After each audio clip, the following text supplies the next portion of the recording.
Hey everyone, welcome back to the channel. In today's video, I'm going to show you how to change header image in Google Forms. It's really simple and easy.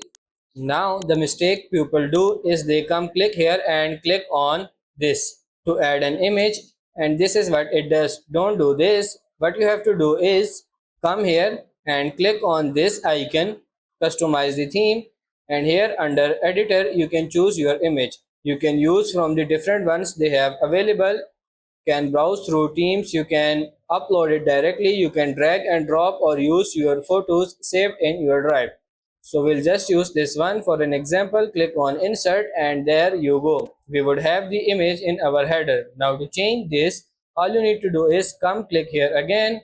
First of all, we need to remove this image and then choose another, anything from here, and then as you can see it's changed. So that's pretty much it for this video. That's how to change header image in Google Forms. I hope this video was helpful. If it is, like it and subscribe to the channel. Thank you.